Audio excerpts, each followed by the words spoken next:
주옵소서. 우리의 예배를 기뻐 받아 주시옵소서. 감사드리며 살아계신 예수님의 이름으로 기도드리옵나이다. 아멘.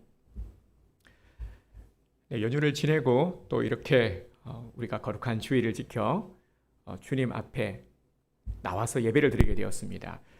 예배를 드릴 수 있다는 것은 너무나도 큰 기쁨이고 우리에게는 너무나도 큰 은혜의 복입니다. 이것을 우리가 놓치지 않고요, 항상 예배를 사모하고 나오기에 힘쓰며 정말 우리가 신령과 진정으로 주님 앞에 예배를 드릴 때 주님께서는 우리 예배를 기뻐 받으시고 우리를 축복하십니다. 자, 그래서 오늘도 우리 서로를 축복하며 이렇게 인사하겠습니다. 주님의 이름으로 사랑하며 축복합니다. 주님의 이름으로 사랑하며 축복합니다. 아멘. 네, 주님의 이름으로 우리 성도님들을 사랑하며 주님의 이름으로 축복합니다. 네, 혹시 콩깍지 씌워 보신 적 있으십니까? 콩깍지. 가장 최근에 콩깍지 씌워 보신 분이 아마 우리 조수영 간사일래나요? 네, 그래서 결혼을 했죠, 그죠? 콩깍지에 씌인다라는 의미를 여러분들은 다 잘 아실 겁니다. 흔히들 사랑하는 사람이 생기면은 모든 것들이 다 좋아 보이죠. 얼굴에 묻은 이에 낀 고춧가루까지도 귀여워 보이고 예뻐 보인다 하지 않습니까? 어우, 징그러워 하시는 분들은 이 콩깍지가 벗겨지신 분들이죠. 콩깍지가 씌었다라는 표현은 참 재미난 표현인 것 같습니다. 그래서 제가 말씀의 제목을 정하면서요, 콩깍지를 벗자가 오늘 말씀의 제목인데 본문과 연관성이 있기 때문입니다. 그래서 생각을 해보니까 콩깍지가 씌었다 하는 것이 어떤 의미지를 제가 생각을 해봤습니다. 여러분 잘 이해가 되십니까? 콩깍지가 씌었다. 어떻게 나온 말이지? 그죠? 궁금하지 않습니까? 콩깍지는 콩을 털어낸 껍데기가 콩깍지지 않습니까? 콩깍지가 씌었다. 이게 어떻게 해서 씌이는 걸까? 근데 만약에 이 콩깍지가 눈에 붙으면은 어떻게 될까요? 당연히 앞이 보이지 않게 되겠죠. 아무튼 이런 상태가 콩 껍데기가 눈에 붙은 상태가 콩깍지가 씌인 상태인 것이죠. 그래서 앞을 볼 수 없는 상태. 그래서 사랑을 하게 되면은 사랑하는 사람의 흠이나 단점이 보이지 않는, 볼 수 없는 상태가 되는 것이죠. 이것이 콩깍지가 씌인 상태입니다. 자, 우리 성도님들 옛 추억을 한번 떠올려 보시길 바랍니다. 콩깍지가 씌었던 적이 한 번쯤은 있으셨죠? 네, 지금은 벗겨졌는지는 모르겠지만 그렇다라면은 우리는 콩깍지가 씌었을 때 어떤 상태인지를 잘 아실 겁니다. 오늘 본문에도 보면은 눈에 가려진 것이 벗겨진 한 사람의 이야기가 나옵니다. 그 사람이 누구냐 하면은 바로 사울입니다. 참고로 사울은 바울이 계명하기 이전의 이름이 사울입니다. 사울이라는 사람은 예수님과 직접적인 교제는 없었습니다. 하지만 동시대를 살았던 베냐민 지파의 후손입니다. 사울은 엘리트 출신이었어요. 금수저 출신이었는데 당시 최고로 권위 있던 가말리엘 문화에서 학문과 율법을 배웠습니다. 그래서 바리새인이 되었고요, 산헤드린 공회의 의원이었습니다. 그러니까 요즘 말로 하면은 젊은 사람이 출세 가도를 달리는 전도 유망한 사람이었다 하는 것이죠.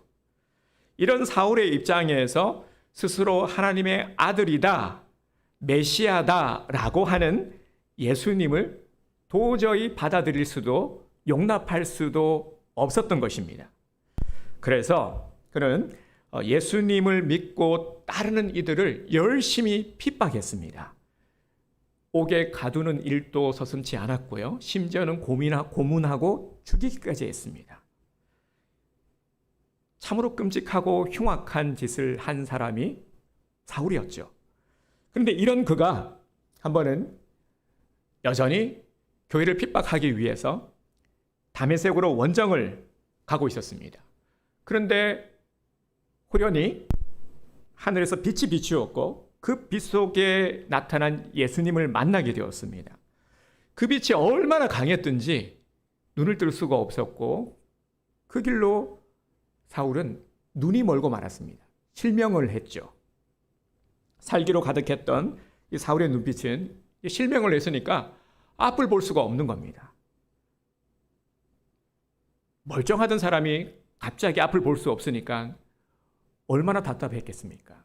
스스로 아무것도 할 수 없는 상태, 길을 갈 수도 없는 상태가 되어버렸습니다. 그래서 다른 사람의 도움을 받아서 다메섹으로 들어갔습니다. 이때 예수님은 아나니아라고 하는 한 제자에게 나타나서 직가라는 거리로 가서 유다의 집에 머물고 있는 사울을 찾아가서 안수를 하라라고 명하셨습니다. 자, 오늘 본문은 아나니아가 주님의 말씀에 순종을 해서 유다의 집에서 사흘간 금식 기도를 하고 있는 사울을 찾아간 것으로 시작을 합니다. 사울의 지금 상태는 실명을 한 상태, 아무것도 볼 수 없는 아주 불쌍한 상태입니다. 아나니아는 너무나도 불쌍해진 사울에게 다가가 안수를 합니다. 자, 여기서 우리가 주목해 봐야 할 구절이 17절의 말씀입니다. 함께 볼까요? 아나니아가 떠나 그 집에 들어가서 그에게 안수하여 이르되 형제 사울아, 주 곧 네가 오는 길에서 나타나셨던 예수께서 나를 보내어 너로 다시 보게 하시고 성령으로 충만하게 하신다 하니. 아멘. 아나니아가 지금 사울을 뭐라고 부르고 있습니까? 형제 사울아, 이렇게 부르고 있는 겁니다. 그러니까 사울을 대적으로 보는 것이 아니라 형제로 본다라는 겁니다. 앞서 사울을 만나기 전 아나니아의 입장은 그렇지 않았어요. 우리 본문 말씀 앞에 말씀들을 읽어보면은 아나니아가 상당히 꺼립니다. 사울은 상당히 끔찍한 일을 벌이고 흉악한 짓을 하는 자였어요. 극악무도한 자였죠. 예수 믿는 자들을 핍박하는 자였죠. 이런 그에게 다가가는 것 자체가 이게 참 쉽지 않은 일이었습니다. 그런데 지금 이런 사울에게 형제 사울아라고 말하고 있습니다. 태도가 바뀐 것을 볼 수가 있죠. 그리스도 안에서 오기 전까지의 상태는 사울에 대한 적대심을 가지고 있었지만 이제 마주하고 있는 이 아나니아의 자세가 형제를 대하듯 하고 있는 것을 볼 수가 있는 겁니다. 니캉 내캉 이제 남이 아니다. 우리 형제 아이가. 연습 많이 한 건데 내 반응이 그렇게 좋지 않은 것 같아요. 지금 이런 모습이라는 것입니다. 주님께서 아나니아를 사울에게 보내신 목적이 무엇일까요? 안수를 해서 잃어버린 시력을 회복시키기 위함이죠. 사울을 치유하기 위함이었습니다. 그 결과, 안수를 한 결과 18절에서 어떻게 되었는지 보겠습니다. 즉시 사울의 눈에서 비늘 같은 것이 벗어져 다시 보게 된지라 일어나 세례를 받고. 아멘. 놀라운 일이 일어났습니다. 아나니아가 안수를 하자 다시 눈이 떠졌고 그리고 세례를 받게 되었습니다. 놀라운 일이죠. 예수 믿는 자들을 핍박하던 사울이 세례를 받게 되었으니 이거 얼마나 놀랄 일입니까?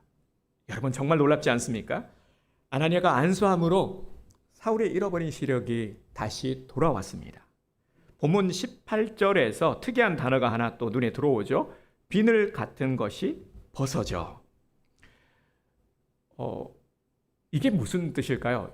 여러분, 우리가 성경을 보면서요, 우리 큐티할 때 제가 종종 말씀을 드리는 것이 최대한 상상의 나래를 펼쳐보시라. 최대한 상상을 해보세요. 여러분들이 가지고 있는 모든 지식을 동원해서, 상상력을 동원해서 그림을 그려보는 겁니다. 마치 영화나 드라마의 한 장면을 보는 것처럼 말이죠. 비늘 같은 것, 생선의 비늘 같은 것이 어디예요?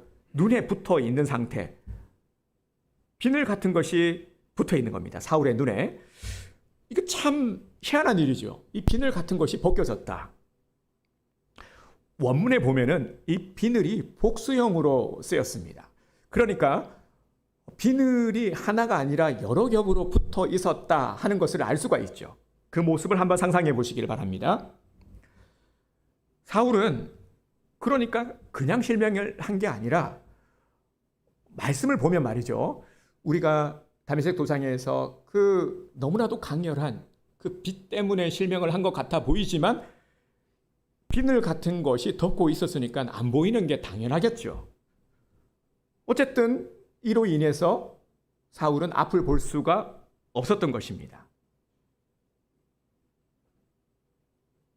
어떻게 이 비늘 같은 것이 붙어 있을까? 그리고 또 어떻게 이것이 떨어져 나가서 다시 보게 되었을까? 참 우리로서는 모든 것들이 다 신비롭게 느껴집니다. 하나님께서는 이 일을 통해서 또한 이 모습을 우리에게 보여주시면서 우리에게 전달하고자 하는 메시지를 가지고 계시기 때문인 것이죠. 그래서 오늘 이 부분들을 우리가 함께 나누면서 주님께서 우리에게 주시는 은혜를 우리가 누리기 원합니다. 자, 왜 이런 일들이 일어났고 비늘이 의미하는 것이 무엇일까? 그동안 사울이 바라봤던 것이 무엇이었습니까? 사울이 가지고 있던, 자기가 가지고 있던 지식. 사울은 금수저 출신이었다고 했어요. 엘리트 출신이었다고 그랬습니다. 누구보다도 공부를 많이 한 아주 똑똑한 사람이었습니다. 이런 그가 바라봤던 자기의 잣대로 바라본 세상의 모습이 어떠했겠습니까? 허상이었죠. 사울은 왜곡된 허상만 바라보다가 이제 진실된 실상을 보게 된 것입니다. 사울의 눈에 비늘이 덮여 있었다라는 것은 그동안 이 사울의 상태를 의미하는 것입니다. 사울은 왜곡된 시선으로 허상을 바라보면서 그렇게 헛된 인생을 살아왔습니다. 그래서 사울은 누구보다도 열심히 공부하면서 그리고 야욕을 가지고 성공하기 위해, 올라서기 위해 짓밟는 것도 서슴지 않고 그렇게 살았지만 실상은 헛된 인생을 살았다라는 것이죠. 스스로는 자기가 대단하다 여기며 우쭐거렸는지는 모르겠지만 참으로 어리석은 인생을 산 젊은이였습니다. 그가 자신의 눈에 뒤집어 쓰고 있던 이 비늘은 헛된 욕망의 비늘이었습니다. 눈에 덮여 있는 비늘은 너무나도 추한 이기심이요 그릇된 편견의 비늘이었습니다. 그러나 아나니아가 안수함으로 이 비늘이 벗겨졌습니다. 사울은 자신의 눈에 이러한 비늘이 덮여 있다는 것을 알지 못했습니다. 겹겹이 덮여 있었지만 알지 못했어요. 상상조차 할 수 없었던 이 비늘이 눈에서 벗겨졌습니다. 그 순간부터 새롭게 눈을 떠 볼 수 있게 된 것입니다. 18절을 한번 다시 볼까요? 비늘 같은 것이 벗어져 다시 보게 된지라. 아멘. 다시 보게 되다. 다시 보게 되다라는 단어는 사울이 단지 시력을 잃었다가 회복되었다라는 것을 의미하지만은 않습니다. 여기에도 깊은 뜻이 담겨 있는데요. 헬라어 원문에 보면은 아나블레포라는 단어가 쓰였는데 다시라는 뜻의 아나와 위로 보다라는 블레포라는 단어가 합해진 합성어입니다. 그러니까 다시 위로 보다라는 뜻인 것이죠. 사울이 다시 위를 보게 되었다 하는 의미입니다. 지금 이 비늘이 벗겨진 사울의 상태가 어떠하다고요? 다시 위를 보게 된 것입니다. 비늘이 덮여 있었을 때 그의 시선이 어디를 향하고 있었습니까? 세상을 향하고 있었죠. 그리고 오직 자신만을 향하고 있었지만 비늘이 벗겨지고 나서는 지금 어디를 향하고 있다는 겁니까? 위를 보게 되었다는 것입니다. 주님을 우러러 보게 된 것이죠. 자신이 그렇게 부정했던 예수님을 볼 수 있게 된 것입니다. 이게 놀라운 변화인 것이죠. 이는 정말 특별한 은혜입니다. 주님은 오래전부터 사울을 주목하고 계셨습니다. 우리가 이런 모습을 보면은 성경에서 우리가 이런 모습들을 통해서요. 하나님의 섭리, 하나님의 예정을 우리는 다시금 깨닫게 됩니다. 하나님께서는 이미 사울을 택하셨고 사울을 주목하고 계셨고 그리고 사울을 들어 쓰시려고 하시는 겁니다. 주님께서는 사울을 모든 사람들을 위한 그릇, 이방인의 사도, 이방인을 위한 선교사로 세우기 위해서 사흘 동안 집가에서 금식을 하면서 기도하게 하셨고 아나니아를 통해서 안수하게 하셨습니다. 한 가지 더 우리가 여기서 생각해 봐야 될 것은 비늘을 벗은 눈으로 사울이 우러러 본 곳이 무엇이었나 하는 것입니다. 위를 들어 바라본 주님의 모습, 어떠한 부분들을 바라보았을까요? 19절에서 20절을 보겠습니다. 음식을 먹음에 강건하여지니라. 사울이 다메섹에 있는 제자들과 함께 며칠 있을새 즉시로 각 회당에서 예수가 하나님의 아들이심을 전파하니. 아멘. 벗겨지고 나서 변화된 사울의 모습입니다. 이건 정말 상상도 할 수 없는, 우리 비포 앤 애프터가 너무나도 대조되게 드러나는 모습이 바로 이 장면인 것이죠. 사울은요, 완전히 정말 이 180도 변화된 삶의 모습이 되었습니다. 어떻게 이런 일이 일어날 수 있었을까? 사울이 무엇을 바라보았기에? 사울이 바라본 그분은 어떤 분이십니까? 여러분, 그분은 어떤 분이시죠? 그분은 죄와 사망에서 구원하시는 부활의 주님이십니다. 부활의 하나님이십니다. 사울은 부활하신 주님이 하나님의 아들이심을 보았고 자기가 바라본 자기의 눈으로, 이제 비늘이 벗겨진 열린 눈으로 바라본 주님을 있는 그대로 증거했습니다. 봤으니까 자신 있게 전할 수 있는 것이죠. 어떻게 이런 일이 일어날 수가 있을까? 봤으니까요.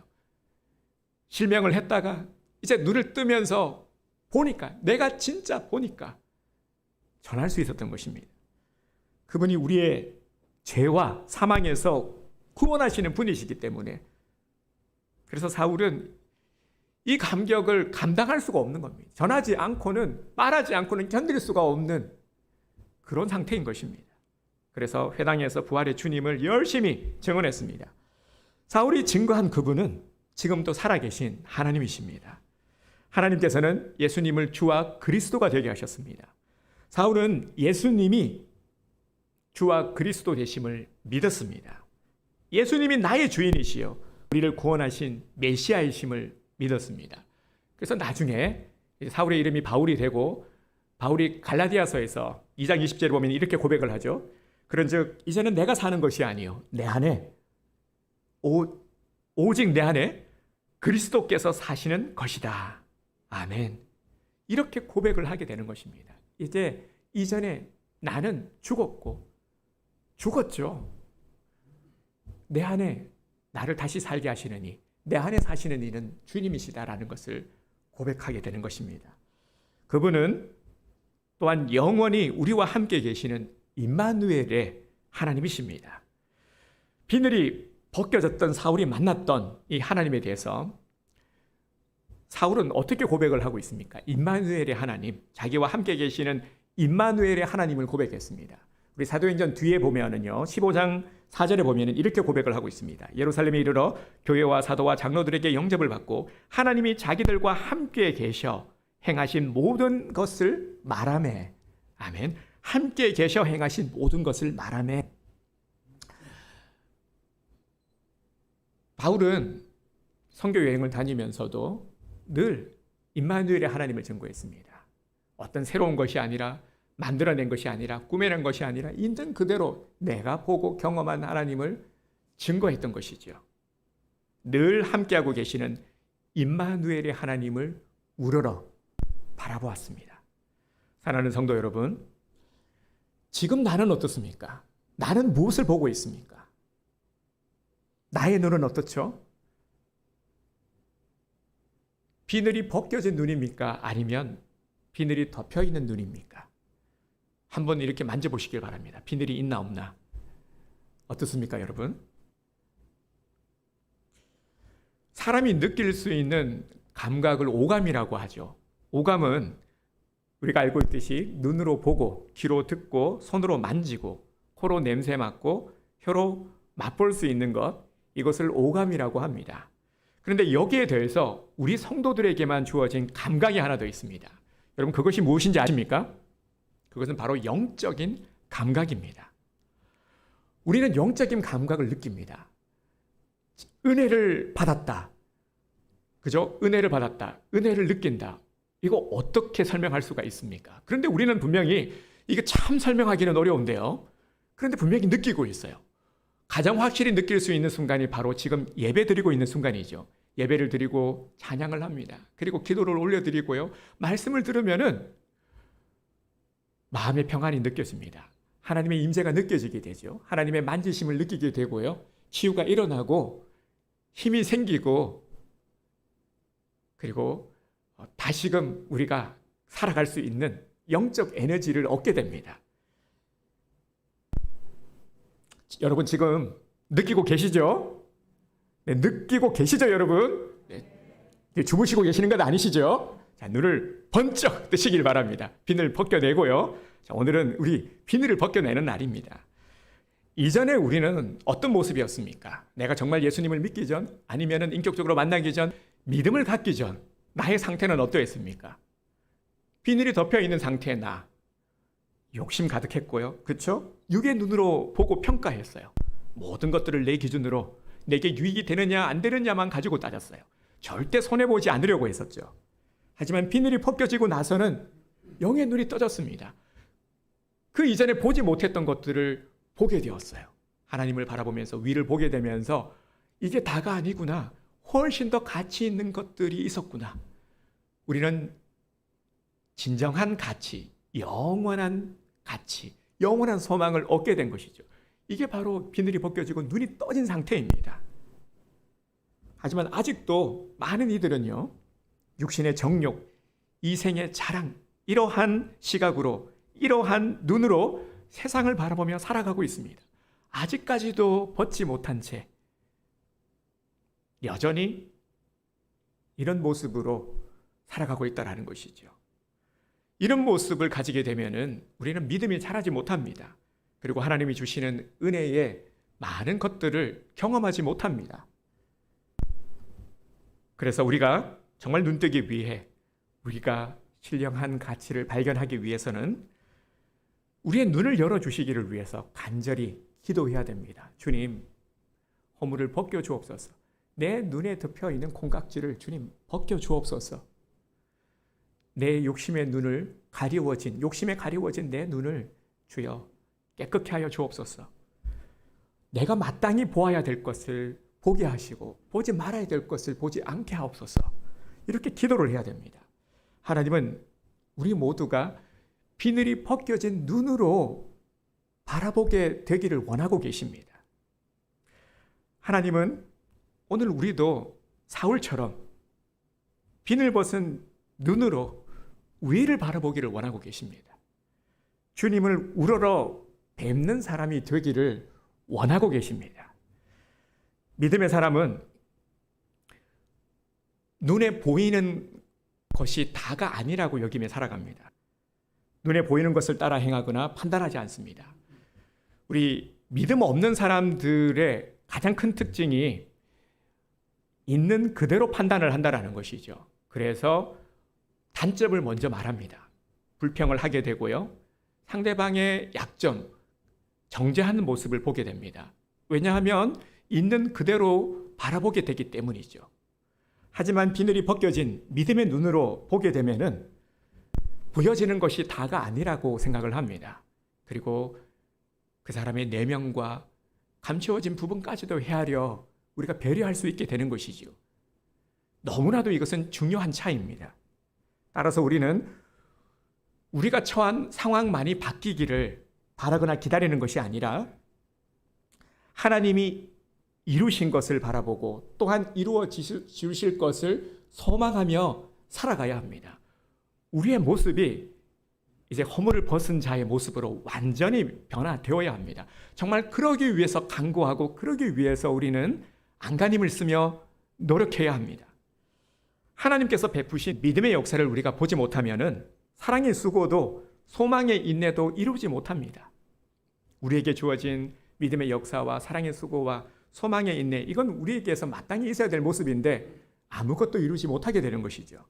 우리가 아무리 열심히 살아도 비늘이 벗겨지지 않으면은 정말 다람쥐 쳇바퀴 돌듯이 그렇게 무료한 삶의 연속, 매일 한숨을 쉬면서 왜 사는 걸까? 너무 지루하고 답답해. 너무 힘들어. 너무 우울해. 이렇게 살아갈 수밖에 없는 것입니다. 아무리 열심히 살아도 헛된 인생으로 살다가 비참한 최후를 맞이하게 되는 것이죠. 우리 지난번에도 말씀을 드렸지만 여러분, 정말 요즘 젊은 세대들이 선호하는 모습이 내가 살고 싶은 대로 사는 인생이죠. 말은 참 멋있습니다. 내가 하고 싶은 대로 살고 내가 살고 싶은 대로 살아가는 모습. 자유롭게. 이게 참 멋있는 말 같지만 대단히 위험한 말이기도 합니다.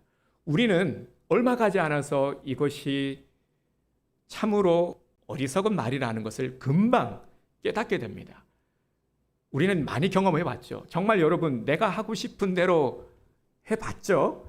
했을 때 어떻습니까? 그것이 과연 유익이 있던가요? 잠깐은 괜찮아요.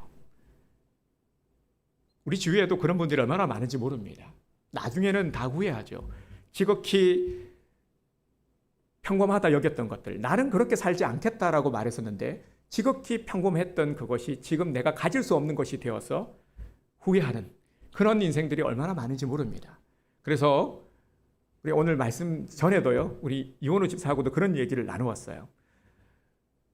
보면 참 아쉽다라고 여기고 내가 손해봤다 여기고 그러지 못한 것에 대한 미련을 가지고 있지만 결국 그런 것들이 감사의 이유가 된다. 그것이 우리 그리스도인의 삶이다. 그래서 하나님께 순응하는 삶을 살아가는 것, 정말 창조 섭리에 우리가 순응해 가는 것, 지금은 다 이해할 수 없고 지금은 내가 그렇지 않은 사람들에 비해서 조금 바보스러워 보일 수도 있지만 하지만 믿음으로 우리가 모든 것들을 순응해 갈 때 결국 하나님께서는 이루게 하신다라는 겁니다. 감사로 이것을 우리가 그리 오래되지 않아서 분명히 깨닫게 됩니다. 그랬구나 분명히 깨닫게 하십니다. 그래서 우리는 감사, 모든 것들이 감사와 연결이 되어 있습니다. 그래서 우리가 범사에 감사할 수 있는 겁니다. 조건부적인 게 아니라 돌아보면 금방 우리는 깨닫게 됩니다. 모든 것들 처음부터 우리는 감사의 시작이었던 것이죠. 그리고 우리의 감사는 지금도 진행형을 이루어가고 있는 것입니다. 모든 것이 의미가 있어요. 그냥 나온 것, 우리가 오늘 주일을 지켜 예배드리는 것, 지난주도 예배 드렸는데 또 예배드리고 이것이 반복되고 무의미한 것이 아니라 지금 이 순간 우리는 그 은혜의 순간을, 하나님의 역사를 또 한 번 우리가 체험하고 있는 것이죠. 얼마나 이게 값지고 소중한지 모릅니다. 그래서 하나님은 사랑이시다. 하나님은 우리 성도님들을 사랑하십니다. 우리는 이 한마디에 너무나도 큰 은혜의 감동을 받게 되는 것입니다. 정말 그렇기 때문이죠. 제가 아는 한 선배 목사님과 이런 대화를 나눈 적이 있습니다. 하나님을 믿는 그리스도인에게 제일 어려운 게 무엇일까? 여러분, 우리가 신앙생활하면서 제일 어려운 게 뭐라고 생각하십니까? 뭐가 지금 제일 어렵죠?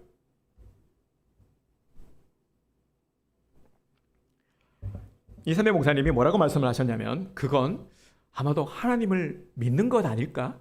하나님을 믿는 게 제일 어려운 게 아닐까? 라는 말씀을 하셨어요. 왜 우리 그리스도인들이요, 이제 현실의 삶을 보면은 항상 느끼게 되는 것이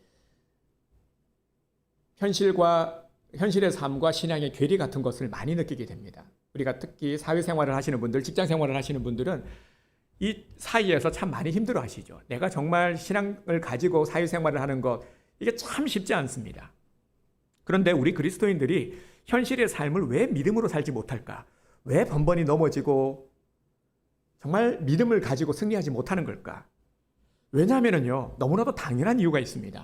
그 자리, 내가 만나는 사람, 그 순간, 그 자리에 하나님이 계시다 하는 사실을 인식하지 못하기 때문이죠. 하나님이 나와 함께 하시다, 임마누엘의 하나님을 놓쳐버렸기 때문인 것입니다. 왜 우리가 죄를 짓습니까? 임마누엘의 하나님, 하나님이 나와 함께 계시다 라는 것을 의식하고 있다면은 죄를 못 짓게 되겠죠.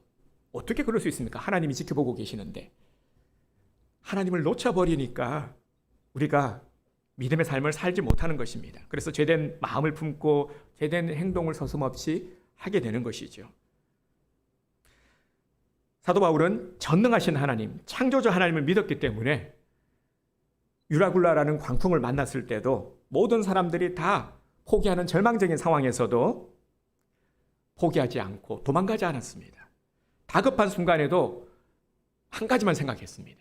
사명. 나는 사명이 남아있어. 이 사명을 끝까지 완수해야 돼. 그래서 하나님을 더욱더 의지했고요. 하나님을 굳게 의지하고 믿었던 바울 한 사람의 믿음으로 인해서 배에 타고 있던 276명 모두가 다 구원함을 받게 되었습니다. 우리 그리스도인들에게 최고의 축복의 메시지가 복의 통로, 당신은 복의 통로입니다 하는 것 아닐까 싶습니다. 이 복의 통로는 엄청난 복인 거죠. 그러니까 우리가 있는 그곳, 누구를 만나든지 나 때문에 복을 받는 겁니다. 내 주위 사람들이. 내가 직장에서 복의 통로가 되면은 내 주위 사람들이 나로 인해서 복을 받게 되는 거예요. 근데 실제로 나로 인해서 구원함을 얻게 된다. 이거는 뭐 생명의 은인 정도가 아니라 매일 찾아가서 절해야 될 은인이 되는 겁니다. 안 그렇습니까? 진짜 내가 우리 누구로 인해서 내 직장에 어떤 사람으로 인해서 예수님을 믿게 되었어요. 그래서 신앙생활을 하게 되고 이 구원의 확신을 가지고 살아간다. 그러면은 얼마나 고맙겠습니까? 정말 생명의 은인 이상으로 여겨지지 않겠습니까? 이게 복의 통로가 되는 거예요. 정말 복음의 통로, 축복의 통로가 되는 것이죠. 이 복을 우리 성도님들이 더욱더 삶 가운데 마음껏 누리시기를 바랍니다. 나 때문에 복을 받는 것. 그래서 앞서도 제가 기도의 부탁을 드렸죠. 우리 가로정비 사업을 통해서도 현실적으로 보면은 많은 걱정이 있어요. 그래서 우리 성도님들 중에서도요, 너무 걱정이 돼요 하시는 분들도 계십니다. 저도 걱정이 안 되는 게 아니라 걱정을 안 하려고 합니다. 걱정이 될 때는 더욱더 더 의지하려고 해요. 그래서 이렇게 그런 마음이 들 때마다 선포하고 있습니다. 주님, 우리 교회 때문에 이 지역이 복을 받게 해주세요. 이렇게 기도를 하고 있어요. 정말 그렇게 되기를 소망합니다. 마찬가지입니다. 우리 삶, 우리 직장, 어느 곳에 있든지 누구를 만나든 간에요. 우린 자부심을 가져야 돼요. 나 때문에 네가 복을 받게 되는 거야. 자부심을 갖고 담대하시길 바랍니다. 주눅들 필요가 없죠. 우리는 복덩어리니까요. 복의 근원이니까요. 나 때문에 인해서, 나 때문에 생명이 살아나고 나 때문에 복을 받게 되는데 이 얼마나 영광된 것입니까? 우리는 이런 사람입니다. 하나님께서 이런 사람으로 우리를 부르셨어요. 그런데 주눅들어서 가만히 드러내지 못하고 어쩌나 그렇게 움츠리고 그렇게 있어야 되겠습니까? 여러분, 정말 전능하신 창조주 하나님을 믿으십니까? 진짜 하나님을 믿으십니까? 그러면 이제 우리 삶의 모습을 바꾸어야죠. 정말 우리는